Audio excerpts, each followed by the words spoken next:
Call the planning commission meeting to order on November 16th with the pledge of allegiance to the flag. Pledge allegiance to the flag of the United States of America and to the republic for which it stands, one nation, under God, indivisible, with liberty and justice for all.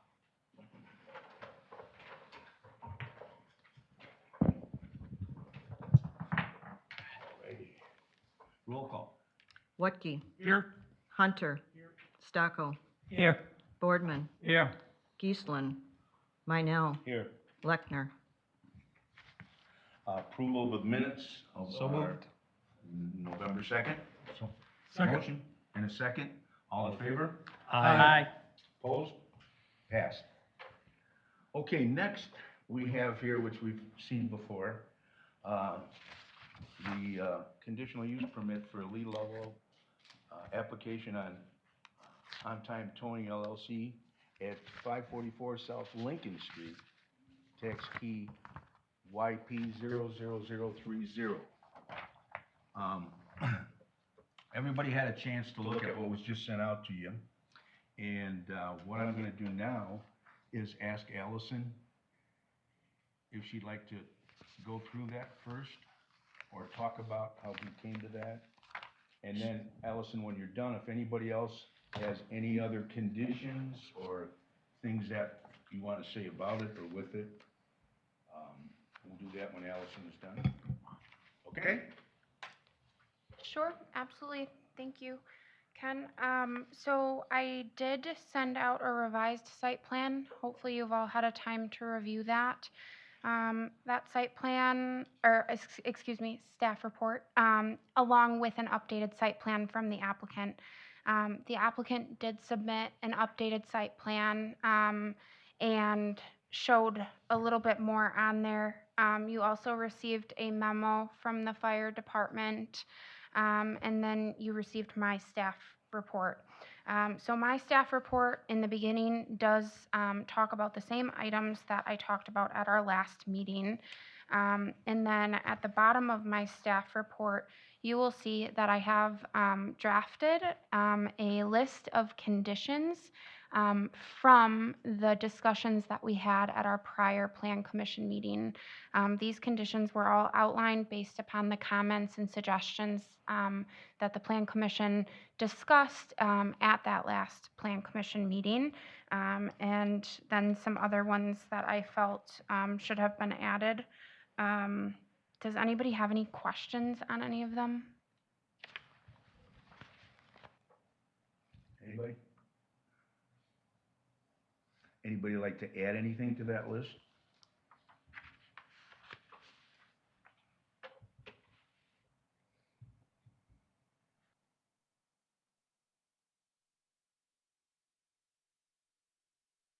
One thing I didn't see on there was the number of vehicles.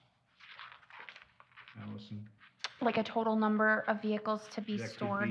That could be there at one given time. Sure. That is something that I may have missed. Yeah,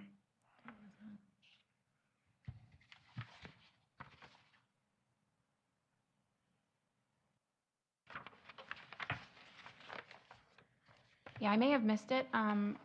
Is there a suggestion that you might have in mind? I would suggest that no more than 10.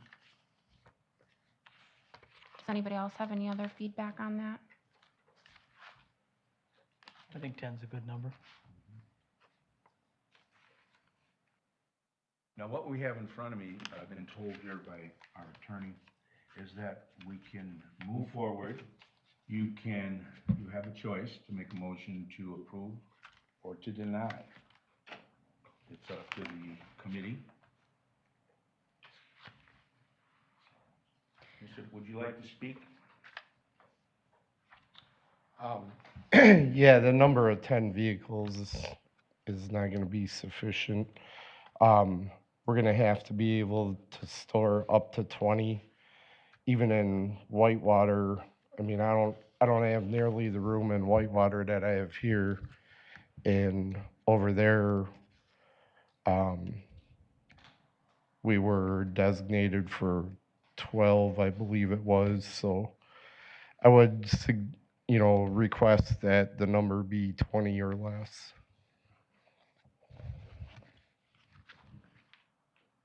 Lee, have you had a chance to review all of the other conditions? Do you have any questions on any of the conditions that are listed?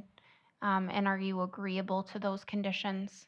I didn't have time because I literally just saw your email before I left to come here. I've been looking through here. Um, I did, I guess the one thing that, stands out is I appreciate the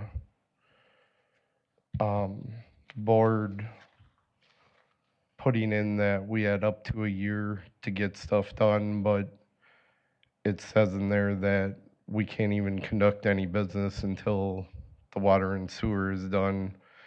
And out at my residence, out in the town of LaGrange, I literally just had somebody contractor that ran water to my barn, and I was talking with them about potentially coming over here and running water and sewer, and they basically said good luck. They're like, everybody's so backed up. They're like, it's not gonna happen anytime soon.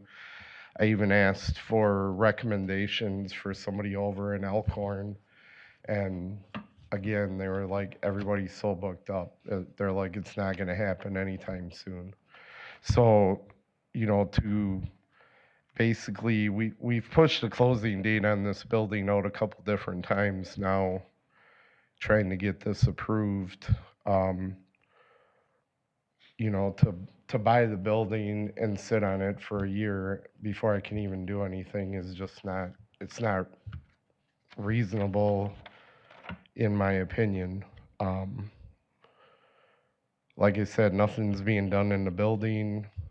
I don't see why we couldn't fence in that back part and use the back part um, until such time that the water and sewer are brought to the building. That's the only problem I have. Everything else seems reasonable.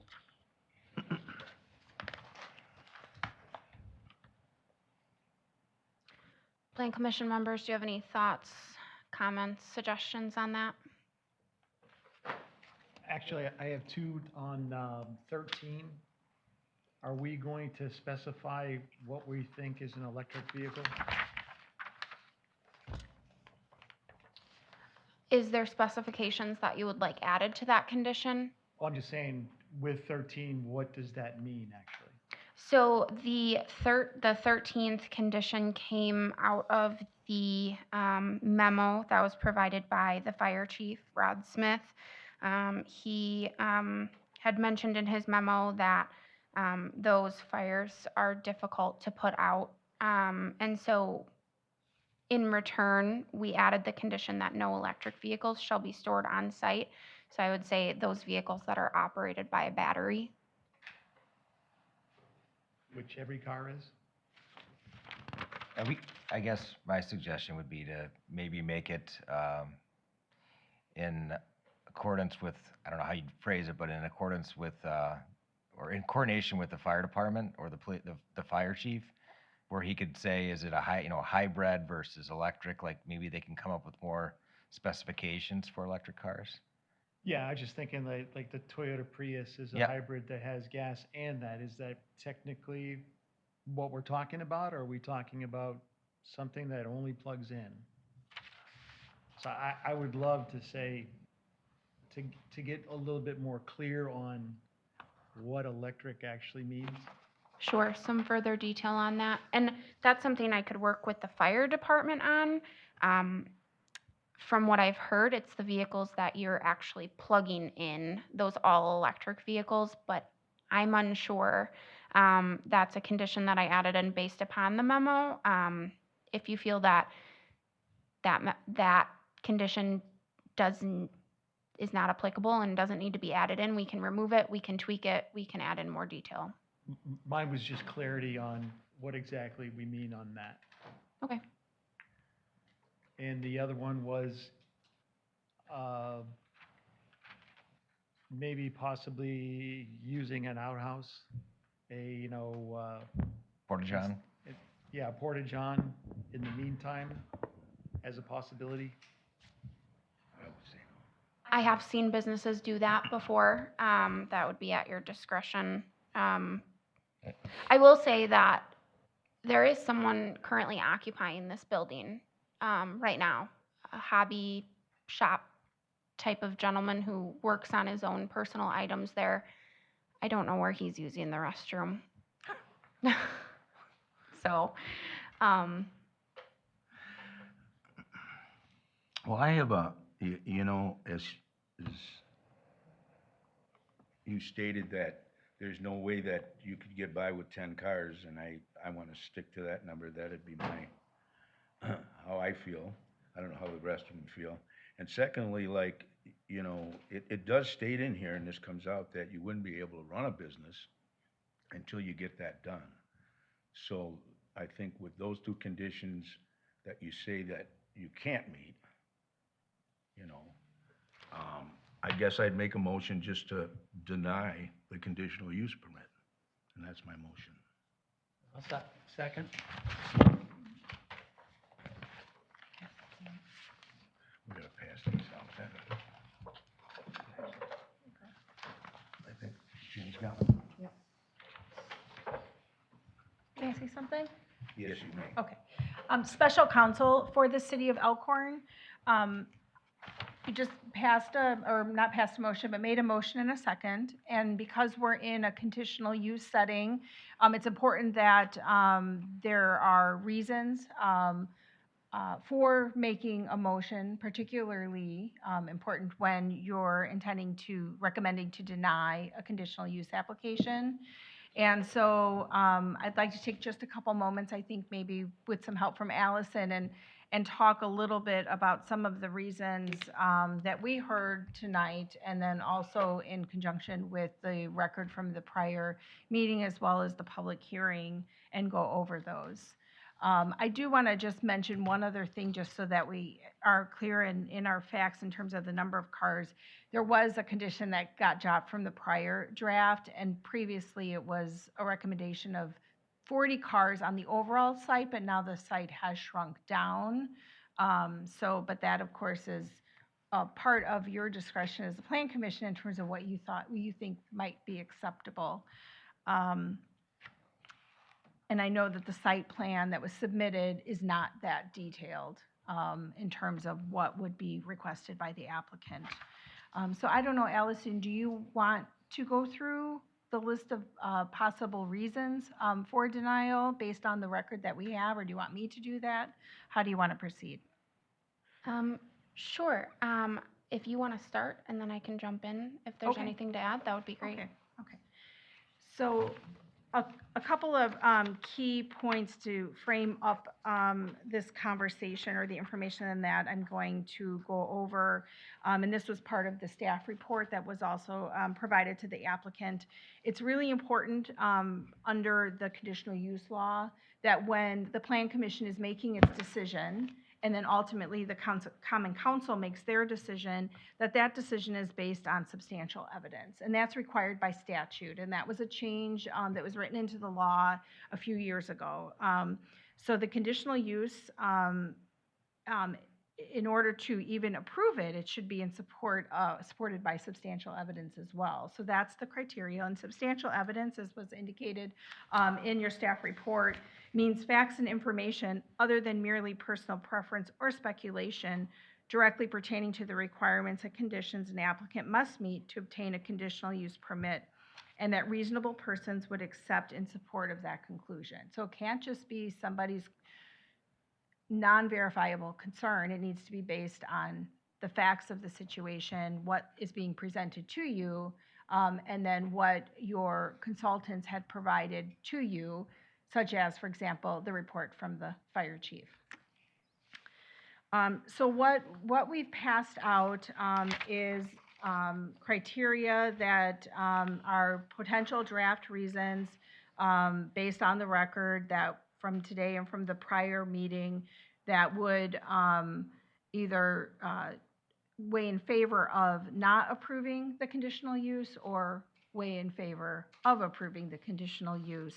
And we didn't want to pass this out in advance because we didn't want to predispose the Plan Commission in any way to have this document in front of them, either for or against.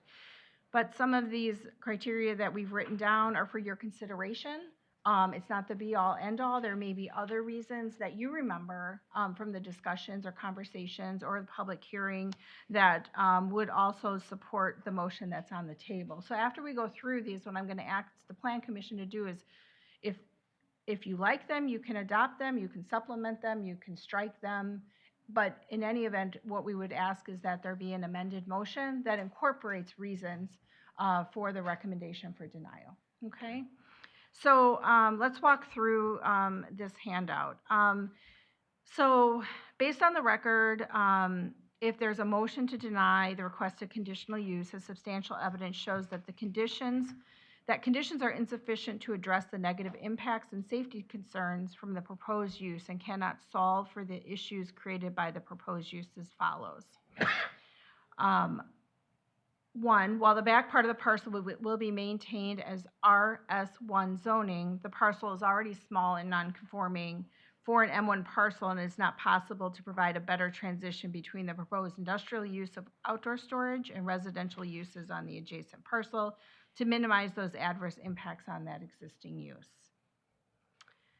Two, and I'll paraphrase some of these, per the staff report and information provided at the last meeting, the comprehensive plan talked about, your comprehensive plan for the city talked about light industrial uses need to be well buffered, prefers a 100-foot separation between the building on this parcel and adjacent property with 10-foot wide, landscape screens and on shrubbery not less than 6 feet in height.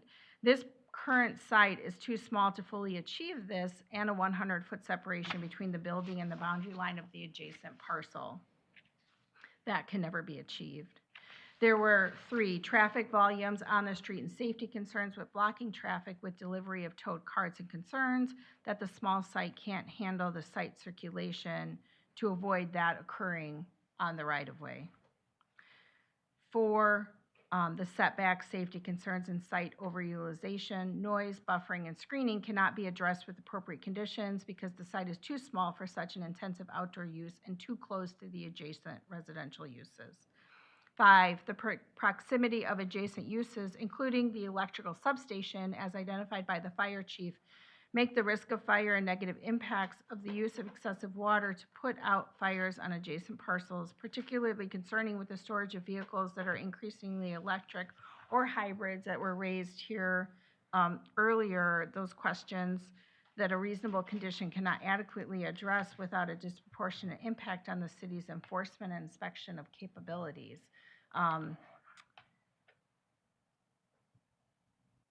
6, the applicant is requesting exceptions to the code with regard to many of the requirements in your code section 17.6, including the parking space size, aisle width, parking lot landscaping and surfacing, tells us that the site is too small for the proposed use. I know that there was an initial site plan, but the revised site plan doesn't have that level of detail, and concerns about the overuse of the site. 7, conditions cannot adequately address the blending of the proposed use of the outdoor storage and the residential uses adjacent. The intended light industrial uses under the comp plan didn't contemplate uses of strictly outdoor storage to be allowed per the 2040 comp plan. Finally, 8, proposed uses should have adequate conditions to protect the character of this area while allowing for future higher density residential and community business activities like offices, food establishments, services, or light industrial uses. And even with the proposed draft of conditions, it's not achievable for this proposed use.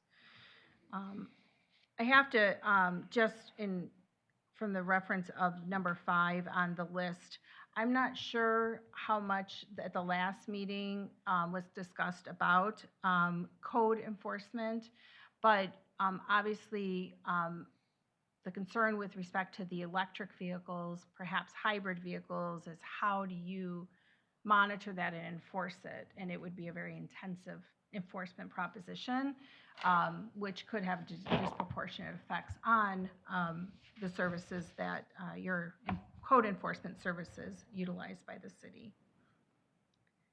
So those are possible reasons based on the information that's been provided, the minutes from the last meeting, and some of the discussion that was here today for your consideration.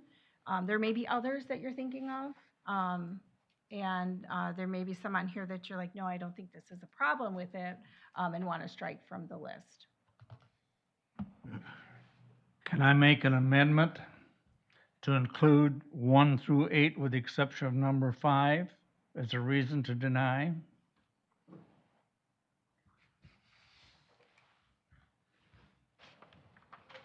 You certainly can, and if there is a second to that amendment, then that amendment would need to get voted on before the main motion could be voted on. And I would have a comment for discussion purposes at that point as to that amendment.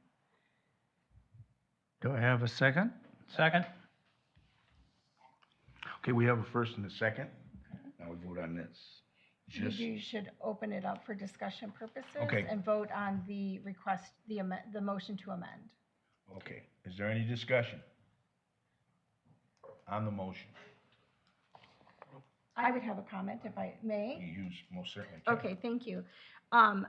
If you're incorporating the condition, or I'm sorry, the reasons that I just read, with respect to 5, it would be my recommendation not to entirely strike that unless you fully agree that there is no risk of fire identified by your fire chief. Instead, if you felt there was a risk of fire, we should maybe strike some of this that perhaps the body doesn't agree with. We could revise it. I don't think there's a risk of fire without electric vehicles there. Not a higher risk.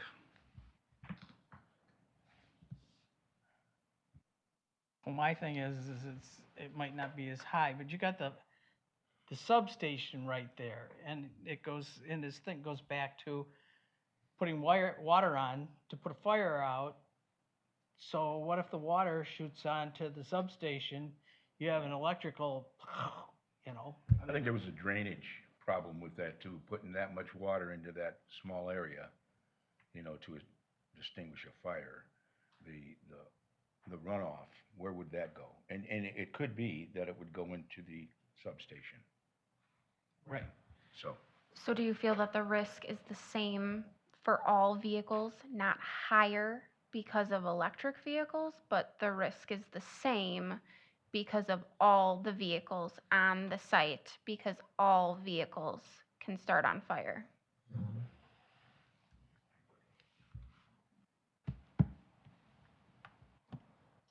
Is there any other discussion? I guess one of the questions I asked is number 3, if we're going to be discussing the 8, that there will be less volume with this business than there is going onto that street from the bus company.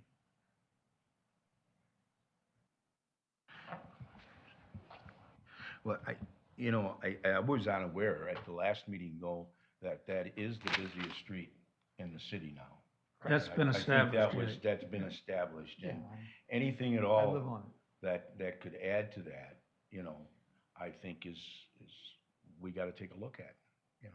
Oh, I agree. I'm just saying that this impact compared to what's there now is going to be minimal if we were to compare it to other things that are going right across the street from them.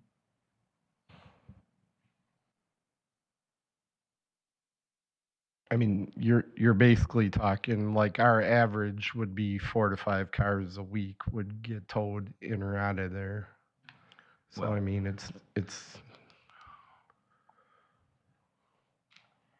What we're talking about now is are we gonna leave any of these in? Jim has made his motion to take number 5 out, Right, okay? right, And we're in So- discussion of that. Right, right.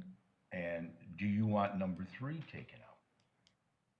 Well, I just want, I would not vote for that to be in there as a reason to say no to the proposal.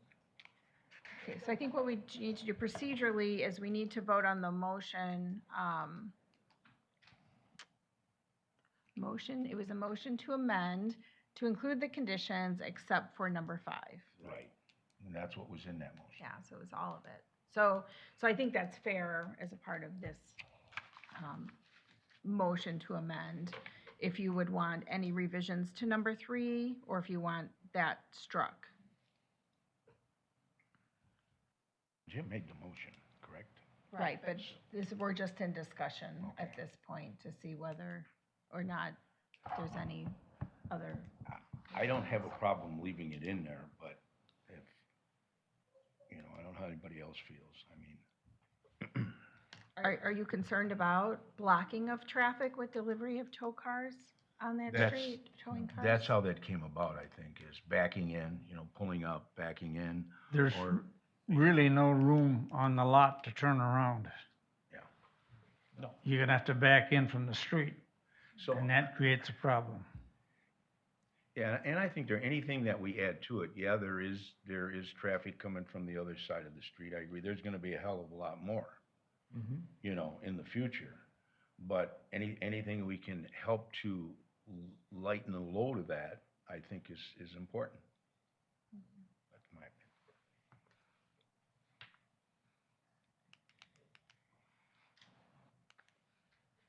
I call for the question. Okay, What'd you say? I didn't, just gonna call it for a vote. okay. So Yes. it, Go yeah, ahead, go ahead. it's a motion to amend to add 1 through 8, striking 5 in its entirety. Correct. A first and a second, And I second. okay. We And take you're voting on should- that should Take a roll call? Roll call vote, okay. Watke? Yes. Hunter? Yes? Stocko? Yes. Boardman? Yes. Meinel? Yes. Motion carried. Now we go back to, The main motion, which is a motion to deny the conditional use for the reasons identified on the record of 1, 2, 3, 4, 6, 7, and 8, and not a fire risk condition. We're still in discussion for the first motion, correct? Yes. Will you be reading the second page of the document? No, those that's were if they just approve. considerations for draft reasons for approval. Correct, but we haven't denied it yet, correct? You have not. All right. Would you like me to read that draft into the Well, I record just- too? Just so everybody knows that we have a second page to the document that's been sent to us. Yep. okay, we have a motion and a second. We just took the roll call vote. And so that's, On adding the amendment. pardon me? On adding the amendment. That's what we But the voted on. amendment was added, yes, that was Yes. voted on, yes. Now it's on the whole thing. Right. Right. So now we're voting for the denial. That's correct. Okay. Motion to deny based on the Motion to reasons deny. stated. And we're gonna do a roll call vote again. Watke? Yes. Hunter? Yes? Stocko? Yes. Boardman? Yes. Meinel? Yes. Denial, motion for denial carries. Okay. What else do we have? Secondly on the agenda, we Thank have, you. it says here appointment of 3 Sugar Creek ETZ committee members, but, Sherry, you mentioned something, we already have our 3 members? Right, but we have to make a recommendation to the city council to appoint those members so the city council can appoint them. So all 3 of you are still staying on as ETC members, I take Citizen it? members of the planning commission. Right. I don't have a choice, do I? There's No, only you don't. 3. No, There's you only don't. 3. No, just for clarification, so, yes, we have in the past used 3 of the same members have been appointed to each of the ETZs, but this is a new ETZ committee, therefore, ETZ Appeals Board, right? The ETZ joint committee with This Sugar is, Creek. Sugar Creek. this Yeah. is for the town of Sugar Creek now. We've always had an ETZ with Lafayette and the town of Delavan, And Geneva. and Geneva. However, this is brand new for Sugar Creek, so it's a brand new committee. So therefore, there are no existing members who are currently on that committee for the city. So if you would like, as a body, to decide who you want to put on that committee, whether it's using the existing members who have served on the other joint committees. But it's the same committee that's on the other It's three the same thing. townships, right? It's just, yeah. The same purpose as that, yes, but it can be different people. And then the recommendation has been then that you guys make a recommendation as to who you want your appointees to be to that board, and then the committee, and then that would be recommended to the council, and the council would approve it or potentially, I guess, deny it, but that's the plan. Do we need a motion for that? Yes. Okay. Anybody want to make a motion for the, We can't make a motion to Accept put ourselves. ourselves Put on. ourselves on there. no. You can, actually. It does provide, it's really a designation from your membership as to who's going to That's be. probably why the government's so screwed up. Well, it might be. You might be onto something. All So right. it's a designation of 3 of your commission members to participate on the ETZ board for the Sugar Creek area. And those, Okay. those members are currently Dwayne Whitkey, Jim Boardman, and Tom Stockel.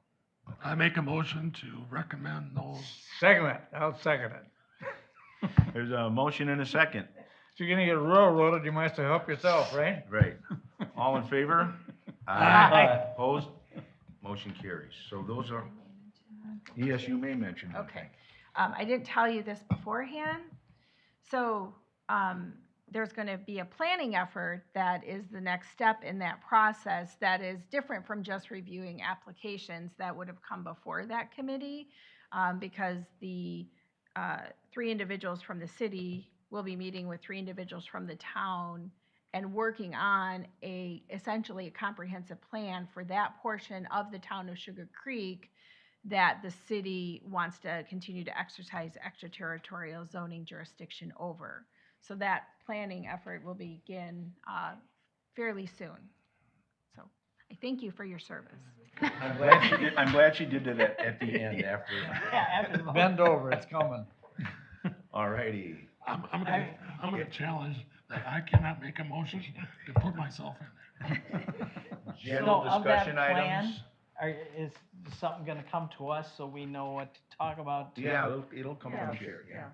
Yeah, okay. Thank you for volunteering for that. General discussion items. Allison, do you have anything? I don't have any new updates. We're still working with Creekside to finalize some items there. I believe they installed their silt fence. They're getting ready to do some preliminary dirt moving. They need to get the city a couple more things before we can approve their erosion control permit. So they're working on that, but that should come soon. So they'll get some dirt moved hopefully by the end of the year yet. And then they will be back at some point whenever they're ready for their last phase of their approval process. Everything else is going smoothly. We have the Sugar Creek ETZ that's going to be going into effect. So that will be new enforcement, new zoning permits that will be issued through the zoning department. But other than that, everything is going good. Good. Yeah, I see they have the erosion buried, that's already up, so they're ready to go. Has there been anything between Love's and the Holiday Inn, that area in there? Nothing at all. I haven't received any inquiries, no questions, nothing there yet. Have we heard any more from the guy from Walrus that was gonna go into Holton's? Or did that die? Yeah, you know that one, The window well guy. That- right. I have not heard anything more from him. How are we doing on that property? Are we, We're not actively enforcing anything there right now. but I mean, we're still cleaning it up? or Yeah. is there a cleaning process going on? Remediation, That's yes. outside though. Ongoing, yeah. That's the outside that, They're taking care of that. yeah. Ongoing remediation, Yeah. 24/7, yeah. okay, all right. And I'm just going to quickly interject here and say that we had a meeting last week with the Cook family property, which you may or may not recall, that used to be the planned location for Sugar Creek subdivision. Kind of came to a halt years ago because of Welcome At. There's about, I think, 60 acres out there, approximately 60, 70 acres. So that is formally up for sale now, and the family is working with, it's Madison Commercial, and so Madison Commercial, along with a potential developer, Newman Development, who's out of Milwaukee, we met with them last week, and they just wanted to talk, a little bit about, the city, but also to give us a sense as to kind of what some of the challenges they would potentially face for development. So, of course, one of their questions was whether the city would be open to potentially creating a TID district somewhere in that area to help spur development. So that came up. They said they were going to go back to their, back and start crunching some numbers to see what it would take to do a development. So it's a pretty good meeting, I think. Allison was there, it's two of us. So Everybody knows where it's at, where St. Pat's School used to be, at the end of Fourth Avenue, all the way over to Duane there. Oh, it's the old Edersheim farm, yeah. That's in Boardman's backyard. And, well, my land, I bought mine from Al Edersheim. That was part of that farm originally. That'll increase the traffic pattern, like Jim's house. and then just one other thing too is I know